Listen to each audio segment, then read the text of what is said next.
Students, finally get electrical का जो paper है वो हो चुका है और आपको पता है कि बहुत ही ईजी पेपर था इन कंपेरेटिवली। वैसे तो देखा जाए तो पिछले 2-3 सालों में 3-4 सालों के अंदर देखा जाए तो इतना टफ आया नहीं, लेकिन लास्ट का पेपर थोड़ा सा अच्छा था।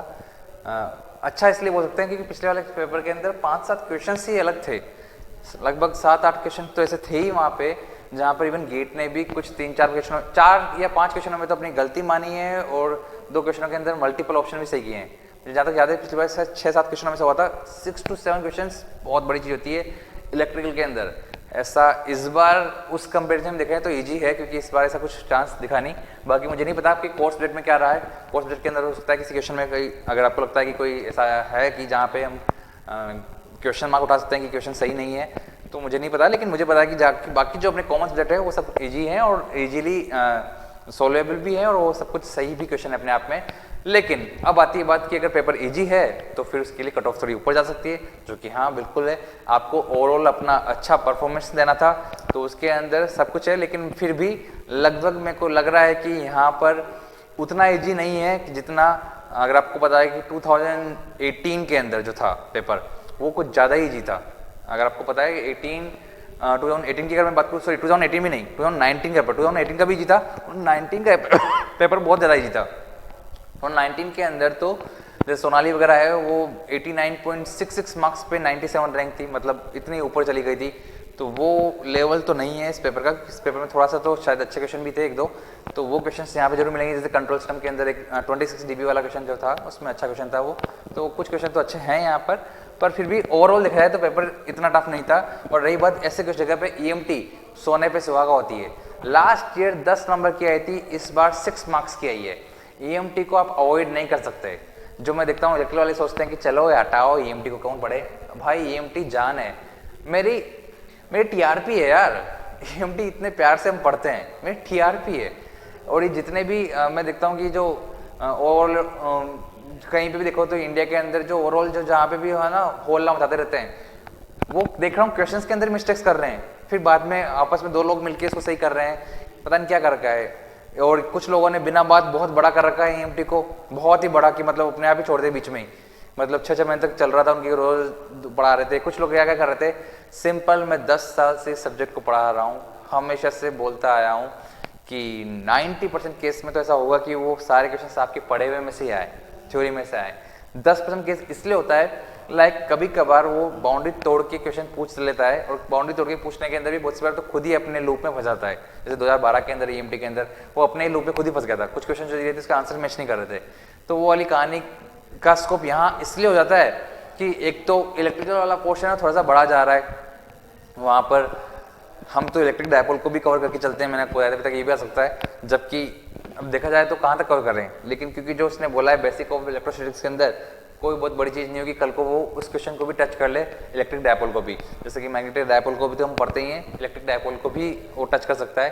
तो अगर वो टच कर लेता है तो बहुत से लोग उसको पढ़ते हैं, नहीं पढ़ते हैं, ये वाली कहानी वहाँ हो जाती है।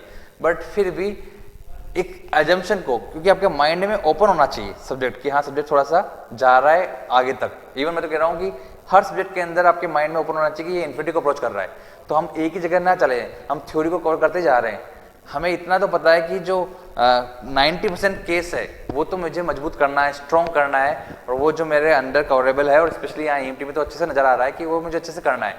और ज़्यादातर पिछले 5-7 साल के पेपर देखें वहीं से तो आ रहा है, कुछ गया ही नहीं बाहर का, तो क्या मतलब है, बिना तो कोई क्वेश्चन आया ही नहीं है, तो फिर बस आपकी जो एरिया के अंदर है वही आ रहा है। और सबसे बड़ी बात है जो क्वेश्चन 4 क्वेश्चन आए हैं, इनमें से इन 2-3 क्वेश्चन के बारे में तो मैं बता चुका हूँ। मैंने शायद 3 क्वेश्चन लिए थे 1-2 दिन पहले या 1 दिन पहले ही, मैंने जो हमने यहाँ सीरीज ली थी 65 क्वेश्चंस की most predicted questions in GATE 2021 में, वहाँ पर ही मैंने बोला था कि एक तो वर्क डन पोटेंशियल क्वेश्चन आ सकता है, वहाँ मैंने डायपोल का भी लिया था। और दूसरा क्वेश्चन मैंने आपको बोला था कि वेलोसिटी वाला ले सकते हैं, तो वेलोसिटी मैग्नेटिक फील्ड का वाला पोर्शन जरूर पढ़ना। मैं एक साथ ही लेता हूँ इस टॉपिक के अंदर, 3 घंटे के टॉपिक के अंदर कवर होता है वो वेलोसिटी वाला।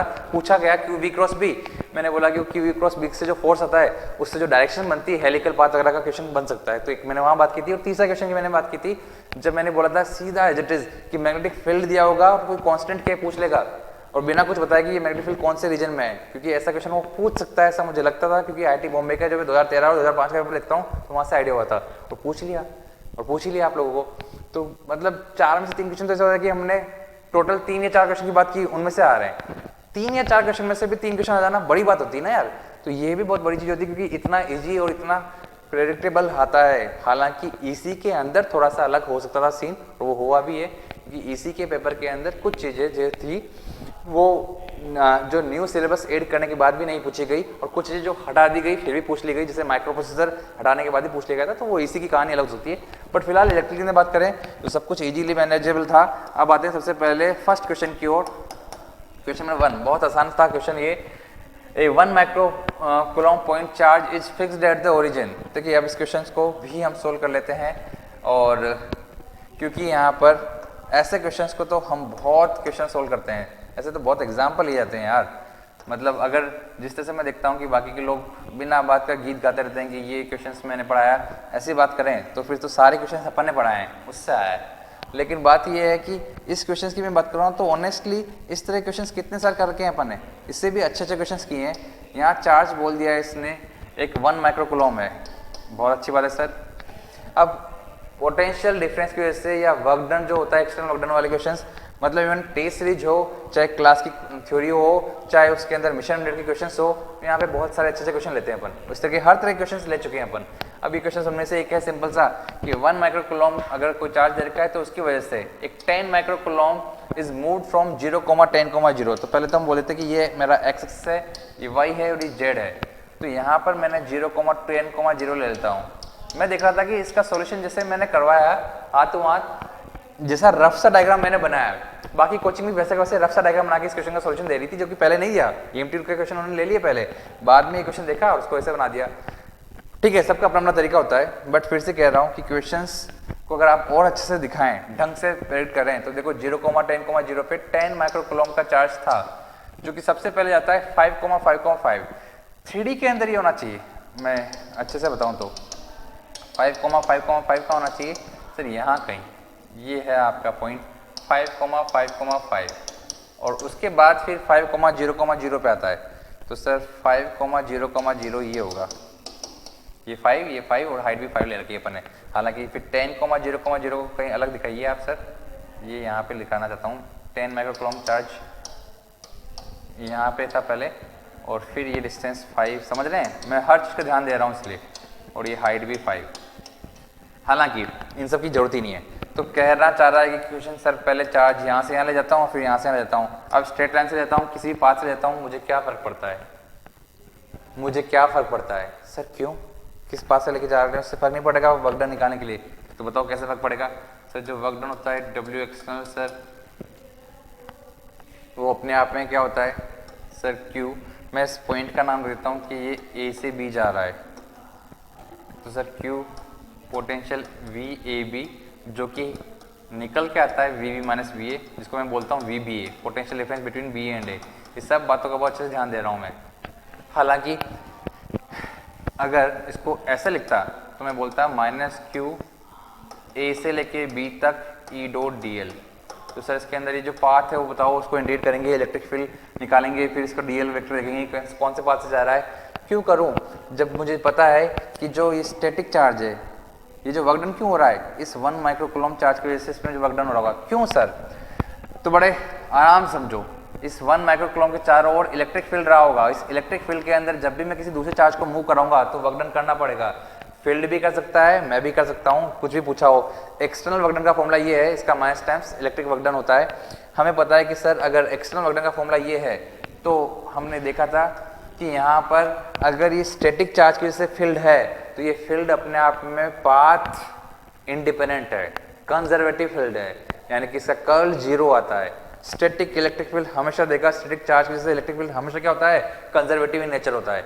जब आप ये जानते हो तो बात खत्म, सीधा मैं लिख दूंगा Q VB minus VA, final potential minus initial potential, सीधा। अब फाइनल पोटेंशियल VB कितना है सर? K Q1, इसका नाम है Q1, इसका नाम है Q अगर दे रहा हूँ 10 माइक्रो कूलम्ब का, उसका नाम दे देता हूँ Q डैश 1 माइक्रो कूलम्ब का। तो K Q dash upon distance कितनी है यहाँ से? R यानी कि 5 सर, 9 इंटू 10 की पावर 9, क्योंकि फ्री स्पेस है यहाँ पर, कुछ भी नहीं दिया हुआ है तो भी फ्री स्पेस लेना है, अगर फ्री स्पेस बोल भी दिया तो भी अच्छी बात है। हालांकि इसने कुछ भी नहीं दिया, तो चलो फ्री स्पेस ही मान लीजिए इसको। तो k की वैल्यू 9 × 10⁻9 होती है 1/4πε0। और q डैश की वैल्यू कितनी है, तो सर 1 माइक्रो कूलम्ब चार्ज यानी कि 10⁻⁻6/5 यानी कि 9। इसको मैं थोड़ा सा पेज को ऊपर ले लेता हूँ। 9 × 10⁻3/5 ऐसे VA कितना आएगा स्टार्टिंग पॉइंट, तो सर 9 × 10⁻9 इंटू क्यू डैश फिर से 1 माइक्रो कूलम्ब। और डिस्टेंस अब की बार स्टार्टिंग डिस्टेंस ए पे पॉइंट ए पे कितनी थी डिस्टेंस, सर पॉइंट ए पे थी 10, तो सर 10 विच मीन्स 9 × 10⁻3/10। और ये क्यू कितना है, तो सर ये 10 माइक्रो कूलम्ब है। ये जो चार्ज है आपका क्यू स्टार्टिंग वाला चार्ज, उसको आपने उस पर कितना वर्क डन हुआ ये पता लगाया है। तो sir finally external work done आ रहा है Q यानी कि सर 10 माइक्रो कूलम्ब 10 × 10⁻⁻6 9 × 10⁻3/5 -9 × 10⁻3/10।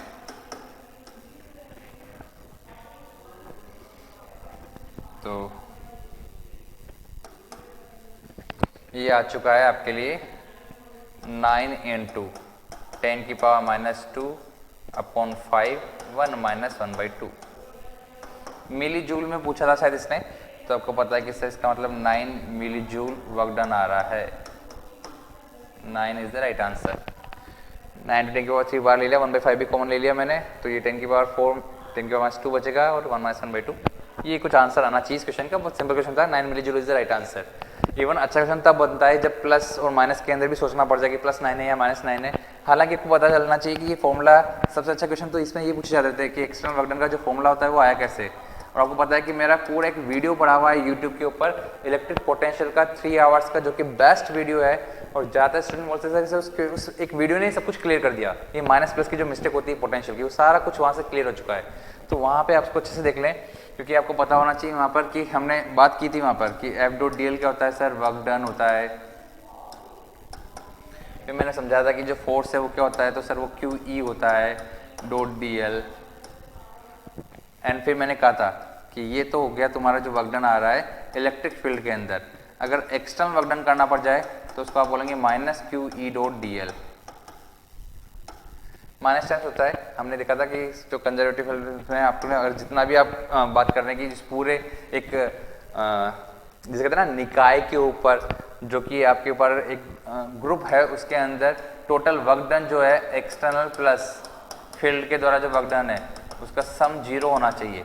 तो अगर फील्ड का वर्क डन ये इलेक्ट्रिक फील्ड का वर्क डन ये, तो external work done minus times होता है हमेशा, एक दोनों एक दूसरे के माइनस टाइम्स होते हैं। तो यहाँ से मैंने देखा था कि जो एक्सटर्नल वर्क डन होता है ये सारा पोटेंशियल गेन में जाता है। पोटेंशियल एनर्जी जितनी गेन हुई, तो मैंने बोला था कि जो इसलिए पोटेंशियल ए से बी तक जाने के अंदर जो मेरे लिए निकल के आता है वो होता है पोटेंशियल एनर्जी में जो गेन हुआ, final potential minus initial potential upon per unit charge, जो कि है -E.dl।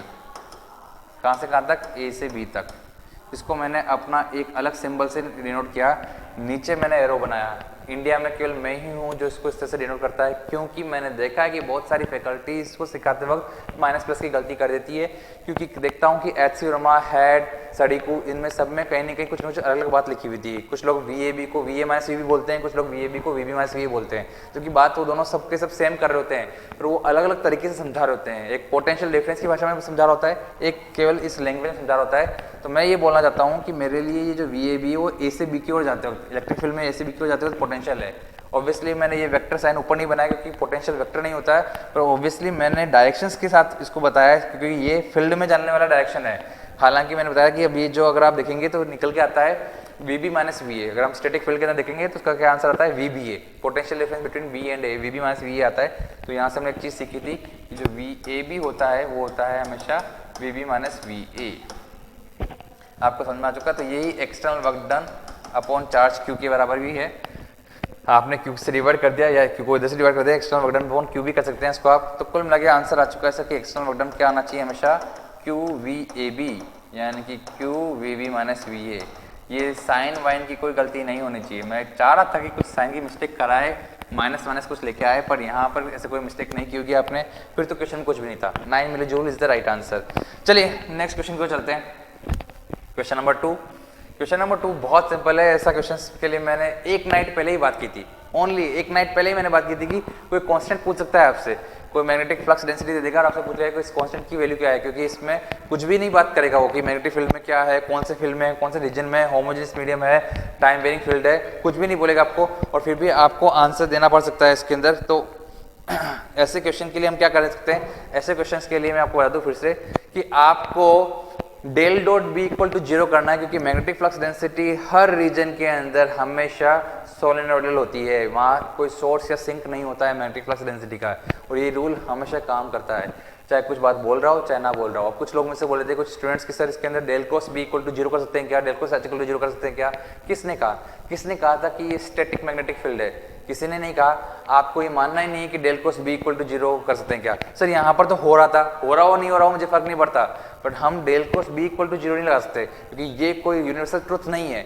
आपको पता है del cross H equals to होता है, अगर आपने जो पूरा तरीका देखा है इसका, आपने पूरे रूल्स देखे हैं, तो मैक्सवेल की जो फोर्थ इक्वेशन थी उसको आपको याद दिला देता हूँ कि ये होता है sigma E plus del D by del T. तो ये इलेक्ट्रिक फील्ड वहाँ पे कौन सा है, नहीं है, मौजूद है या नहीं है, जब तक हमें ये नहीं पता है तब तक हम ये नहीं बोल सकते कि ये 0 होगा। तो del cross H equal to 0 या del cross B equal to 0 करने वाले लोग ध्यान रखें, वो जरूरी नहीं है।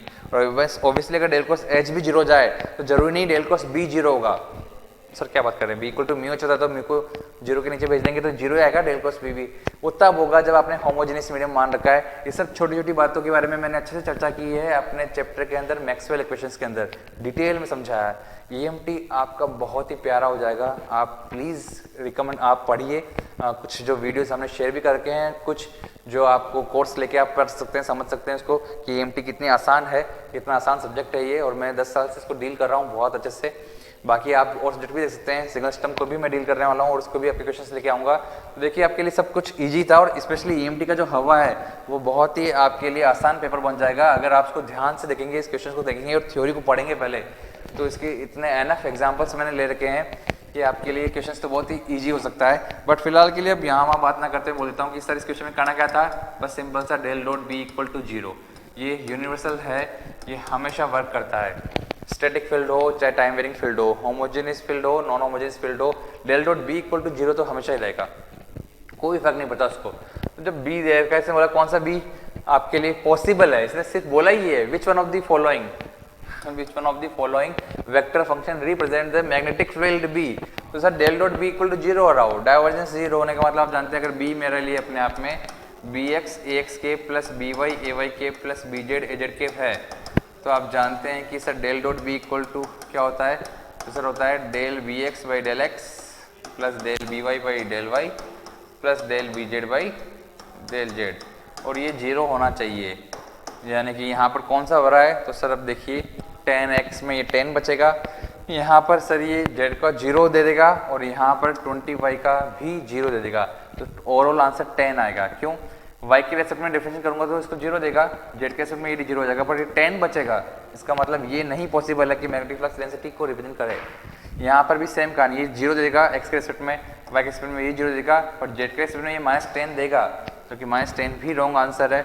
यहाँ पर देखिए ये +10 देगा, यहाँ पे +20 आंसर आएगा, और यहाँ पर देखिए टाइपिंग मिस्टेक हुई है, मुझे बताइए टाइपिंग मिस्टेक थी, सी मैंने ही लिख के दिया था ऊपर की 30z था, लेकिन थोड़ा सा ध्यान रखिए यहाँ टाइपिंग मिस्टेक है, तो यहाँ -30 आ रहा था, तो इस क्वेश्चन में क्या आएगा +10 +20 -30, y नहीं है z है ये, तो आप जब डिफरेंस करेंगे तो यहाँ पे क्या आएगा नेट 0, तो C is the right answer था इस क्वेश्चन में। बाकी जो वापस जेड बाई एक्स को अगर आप आगे पीछे कर देंगे तो कहीं पर भी 0 नहीं हो रहा होगा, तो C is the right answer, simple सा क्वेश्चन था। चले नेक्स्ट क्वेश्चन की ओर, तो बस यही करना था सर, हाँ सिर्फ ये करना था, del dot B equal to 0 देखना था, tan x एक्स के प्लस 20y ay के -30 z az के, कुछ ऐसा एक ऑप्शन था जिसका सारा आंसर 0 आता है, क्योंकि 10 + 20 -30 नेट 0 होता है। नेक्स्ट क्वेश्चन की हम बात करें तो थर्ड के अंदर भी देखिए अभी सिंपल सा क्वेश्चन है, इसके अंदर इसने बोला कि जो यूनिफॉर्म वेलोसिटी है 1 कूलॉम पॉइंट चार्ज, तो देखिए सबसे पहले तो since magnetic force experienced by A charge, magnetic field के अंदर जो फोर्स होता है वो हमने देखा 2 टाइप का हो सकता है, एक मूविंग चार्ज के ऊपर और एक करंट वायर के ऊपर। करंट वायर एलिमेंट के ऊपर भी फोर्स निकालते हैं हम। तो magnetic force experienced by a moving charge is given by, ये फोर्स कितना दिया जाता है मैग्नेटिक फोर्स, ये होता है sir Q V cross B. Even कुछ बच्चे जानते भी हैं और वो जानते हैं कि मेवाड़ी सर कितनी मजाक करते हैं। राइट हैंड रूल होता है, ये फिंगर्स जो है ये आपको पता है मैग्नेटिक फील्ड की डायरेक्शन बता रही होती है। ये थंब अगर वी को बता रहा होता है तो बाहर की तरफ जो फोर्स निकल रहा होता है वो आपको फोर्स की डायरेक्शन देता है हमेशा। और मैं बताता हूँ बच्चों को कि जब भी मैं आशीर्वाद देता हूँ तो बड़े ध्यान से क्या करो, अगर मैं ऐसे आशीर्वाद दे रहा हूँ तो फोर्स पूरा निकल रहा है, मैं अगर ऐसे दे रहा हूँ तो 45 डिग्री एंगल बन रहा है, यानी 0.707 टाइम्स से आशीर्वाद मिल रहा है। और अगर मैंने यूँ उंगलियाँ कर रखी है तो आशीर्वाद आपको मिल ही नहीं रहा है, मेरे को आशीर्वाद देना ही नहीं है। आप थे शैतान तो बस मैं ऐसे ही आप जबरदस्ती कह रहे हैं तो मैं आशीर्वाद दे रहा हूँ, इसका मतलब आशीर्वाद आ नहीं रहा है। तो बड़े ध्यान से देखना कि मेरी उंगलियाँ किधर मुड़ी हुई, थंब और फिंगर्स के बीच में क्या एंगल बना हुआ है। कॉमेडी करता हूँ बट ये सब बातें मैं जो बताता हूँ तो सबको आता है सर ये तो क्वेश्चन हमको याद ही था, क्यों वी क्रॉस बी था और यहाँ पर वी दिया हुआ है इसके अंदर। वेलोसिटी वी की वैल्यू है 10 एक्स केप और मैग्नेटिक फ्लक्स डेंसिटी जो बी है वो दिया हुआ है 10 y x cap plus 10 x a y cap plus 10 z a z cap, so 10 a z cap. तो क्रॉस प्रोडक्ट करना है, कर दीजिए जल्दी से, क्या आंसर आएगा। 1 कूलम्ब है सर तो ये 1 और मैं तो कहता हूँ इसको आप x cap a y cap a z cap इस तरीके से कर दीजिए। वैसे तो ओरली हो रहा है, कैसे हो रहा है sir, sir x cap cross x cap 0 हो जाएगा, x cap cross a y cap, sir ऐसे ही कर लीजिए ना सर, क्यों इतना बड़ा काम करें। चलिए ठीक है, तो 1 कूलम्ब है इसको हटा देते हैं। 10 x cap cross 10 a y cap कितना आएगा, तो sir 100 x into a z cap और x cap cross a z cap कितना होता है सर, तो सर एक्स क्रॉस जेड बोल रहे हैं तो माइनस का आएगा, माइनस का 100 ए वाई केप, ये आपके पास आंसर आएगा। लेकिन इसने बोला कि x इक्वल टू 0 पे कितना आएगा फोर्स न्यूटन में बताना आपको, तो जैसे x इक्वल टू 0 रखते हो आप तो केवल -100 ए वाई केप बचेगा एट x इक्वल टू 0। तो मैग्नीट्यूड के अंदर आपको बताना है कितना फोर्स आ रहा है, तो आपको बताना है उस केस में कि 100 मैग्नीट्यूड है उसका, तो आपको 100 टिक कर देना उसके अंदर में। डायरेक्शन के साथ जो आंसर आ रहा है वो -100 ए वाई केप आ रहा है। तो ये क्वेश्चन बहुत सिंपल था, मैग्नीट्यूड पूछा था इसने फोर्स का। The magnitude of the force आपको दिख रहा होगा, the magnitude of the force on the charge 8x equal to 0, तो मैग्नीट्यूड निकाला तो कितना आएगा, सिर्फ 100 newton. 100 newton was the right answer. Clear था ये क्वेश्चन, सिंपल क्वेश्चन था ये भी। नाउ आते हैं अब लास्ट क्वेश्चन की ओर, क्वेश्चन नंबर 4। मैंने हमेशा से कहा था कि कैपेसिटर क्वेश्चन आएगा, अच्छा तो फिर इसका मतलब चारों क्वेश्चन के बारे में बात हो चुकी है। अब देखिए चारों क्वेश्चन के बारे में बात हो चुकी है एक दिन पहले ही, एक दिन पहले ही मैंने समझा दिया था कि कैपेसिटर क्वेश्चन तो आता ही है। मेरे पास भले ही 3 क्वेश्चन है बताने के लिए, लेकिन फिर भी जो मैंने 3 क्वेश्चन के साथ बताई थी बात कि इलेक्ट्रिक फील्ड के अंदर मैं पोटेंशियल क्वेश्चन ले रहा हूँ, बट हो सकता है कि कैपेसिटर क्वेश्चन आ जाए, और कैपेसिटर क्वेश्चन आता ही है हमेशा इलेक्ट्रिक के अंदर, बहुत ही फेवरेट टॉपिक होता ही है। मतलब पिछले 5-6 साल से देख लो हमेशा कैपेसिटर घूम फिर के आ रहा है। तब भी आ रहा है जब एक ही क्वेश्चन आया था ईएमटी में 18 और 19 में, तब केवल कैपेसिटर का क्वेश्चन आया था। 20 के अंदर 10 मार्क्स का क्वेश्चन था 2020 के अंदर। कुछ लोग बोलते हैं सर 8 नंबर क्वेश्चन है ना ईएमटी का, तो 8 भी बहुत होता है। मैं कह रहा हूँ 10 का है, वो मैथ का क्वेश्चन नहीं है। जो वेक्टर कैलकुलस का क्वेश्चन आप मानते हो मैं उसको अपना क्वेश्चन मानता हूँ, और मुझे तो अभी भी यहाँ पे भी डाउट है, पूरा पेपर हाथ में नहीं आया। अगर कोई वेक्टर कैलकुलस का क्वेश्चन होगा वो मैथ का क्वेश्चन होगा हमारे ईएमटी का, क्योंकि हमने ईएमटी में अच्छे से डाइवर्जेंस कर्ल वगैरह सब पढ़ा है, कार्टेशियन का भी, सिलेंड्रिकल का भी, स्फेरिकल का भी। और मैथ्स वाले सर से मेरी इसी बात में फाइट होती है, वो कहते हैं कि सर कार्टेशियन वाला तो मेरा है। मैंने कहा नहीं, जितना डिटेल में हम पढ़ते हैं उतना डिटेल में आप नहीं पढ़ते हैं सर, तो वो सारा इजी तरीके से हमारे से मैनेज होता है। तो कार्टेशियन, सिलेंड्रिकल, स्फेरिकल का जो वेक्टर कैलकुलस का क्वेश्चन होता है वो भी हमारा होता है, चाहे डाइवर्जेंस हो, चाहे कर्ल हो, चाहे इंटीग्रल पार्ट हो, वो भी हमारा ही होता है। तो हो सकता है कि इसके सिवा भी क्वेश्चन और हो जो वेक्टर कैलकुलस पे हो इलेक्ट्रिकल वालों, तो वो भी अपना क्वेश्चन है। आप कमेंट बॉक्स में बताइएगा लिखकर कि क्या वो क्वेश्चन ऐसा था, अगर था तो कौन सा क्वेश्चन था, वो भी हमारे क्वेश्चन है, उसको भी हम अपने अंडर लेंगे। तो 6 मार्क्स का क्वेश्चन तो अभी दिख ही रहे हैं जो कि प्योरली ईएमटी के हैं, पर अगर ऐसा कोई एक आध क्वेश्चन और था जो कि मेरे को लगता है होगा, वेक्टर अलजेब्रा क्वेश्चन होता है वो ईएमटी के बाहर नहीं आता है, तो वो भी हमारा क्वेश्चन है। तो इससे हमारे क्वेश्चन और भी बढ़ जाएंगे। 4th क्वेश्चन देखिए, अब सीधे काम की बात करते हैं। मैं देख रहा था कि कुछ लोग इसके बारे में ढंग से बात नहीं कर रहे थे इस क्वेश्चन के बारे में, जल्दबाजी में, मतलब चाहे कोई से भी गेट के मैं देख रहा था कि वहाँ पे सॉल्यूशन डालने वाले थे जिनके अंदर बहुत ज़्यादा सब्सक्राइबर हैं, जिसके हम लोग अभी धीरे धीरे ग्रो कर रहे हैं, लेकिन वो लोग जो बहुत ज़्यादा सब्सक्राइबर वाले हैं बिना बात की बात कर रहे हैं और इस तरह के क्वेश्चन के अंदर भी छोटी मोटी मिस्टेक कर रहे हैं या बस सीधा आंसर मैच करवा रहे हैं। फंडा बहुत अच्छे से पढ़ाता हूँ मैं क्लास के अंदर इसी ईएमटी के इस फंडे को, क्या होता है कैपेसिटर से रिलेटेड जितने भी फंडे होते हैं अच्छे से सीखते हैं। इसके छोटी सी बात पर और ध्यान देना था कि उसने बोला कि if the plates are fully charge and disconnected from the source, अगर सोर्स से डिस्कनेक्ट कर दें तो क्या केस होता है, अगर ना करें तो क्या केस होता है। जबकि मैं देख रहा हूँ कि बहुत से लोग सिर्फ सॉल्यूशन बोल रहे हैं, क्योंकि E इज प्रोपोर्शनल टू 1/ε होता है डायरेक्ट्रिक, तो इलेक्ट्रिक फील्ड का रेशियो निकाल दिया। क्या क्वेश्चन है आपको पता ही होगा, मैं आ रहा हूँ इस क्वेश्चन पे तो, बट फिर से बता रहा हूँ कि सीधा क्यों लिख रहे हैं, कहाँ से आ रहा है, क्या नहीं आ रहा है। आप देखिए सबसे अच्छे से, क्वेश्चन ने बोला कि कैपेसिटर है, पैरेलल प्लेट कैपेसिटर, जिसके बीच की डिस्टेंस D है और पोटेंशियल कितना है V, तो पोटेंशियल का V है। नाउ इसके अंदर रिलेटिव परमिटिविटी दे रखी है एप्सिलॉन r की वैल्यू 5। अब इसने बोला कि जो ये प्लेट है इसको मैंने बैटरी से फुल्ली चार्ज करने के बाद इसको डिस्कनेक्ट कर दिया, तो ऐसे केस में आपको पता होना चाहिए कि इसके अंदर चार्ज कंजर्व रहता है। अगर बैटरी के अंदर सोर्स लगा होता है, सोर्स यहाँ पे लगा होता तो वोल्टेज कंजर्व रहता, और ऐसे केस में चार्ज कंजर्व रहता है। तो इस छोटी सी बात पे ध्यान देना था। तो Q इक्वल टू CV, ये कंजर्व रहेगा आपका, चार्ज कंजर्व रहेगा आपका। आपको पता है C होता है सर एप्सिलॉन A/D इंटू जो वोल्टेज है V। आपको ये भी पता है कि यहाँ पर अगर हम बात करें इलेक्ट्रिक फील्ड इंटेंसिटी के अंदर वोल्टेज को इलेक्ट्रिक फील्ड इंटेंसिटी से कनेक्ट करें तो E इंटू डी पोटेंशियल होता है, कॉन्स्टेंट्स में जो फील्ड मिलता है हमको यहाँ पैरेलल प्लेट कैपेसिटर में वो होता है E इक्वल टू V/D। तो अब हमारे पास बहुत सारी चीज़ें क्लियर हो चुकी होगी आपके पास कि सर इस D को हम हटा दें। तो फिलहाल हम बात करें तो एप्सिलॉन A इंटू E, और ये आपका कॉन्स्टेंट है। तो अब मैं बोल सकता हूँ कि इसका मतलब जो इलेक्ट्रिक फील्ड है वो 1/ε के प्रोपोर्शनल है, यानी कि मैं बोल सकता हूँ अब फाइनली कि जो इलेक्ट्रिक फील्ड है वो क्या होगा, E1/E2 अगर होगा तो वो आएगा एप्सिलॉन 2/ε1। अब क्वेश्चन को समझ लेते हैं अच्छे से, क्या बोला इसने। तो उसने बोला कि E2 and E1 are electric field before and after the dielectric is removed. इसने बोला कि एक पैरेलल प्लेट कैपेसिटर है, उसमें एक डाइलेक्ट्रिक था तो कुछ इलेक्ट्रिक फील्ड रहा होगा, अब उसको रिमूव कर देता हूँ मैं, पहले तो बैटरी हटा देता हूँ और फिर उसका डाइलेक्ट्रिक भी हटा देता हूँ। इसने बोला कि जब प्लेट्स फुल्ली चार्ज हो जाती है तो सोर्स को हटा देता हूँ और डाइलेक्ट्रिक भी रिमूव कर देते हैं, तो E2/E1 का रेशियो क्या होगा। तो आपको पता है कि सर E2/E1 का रेशियो अगर आप पूछ रहे हैं तो वो एप्सिलॉन 1/ε2 होना चाहिए। तो E2/E1 उल्टा पूछ रहे हैं आप तो ये होगा एप्सिलॉन 1/ε2।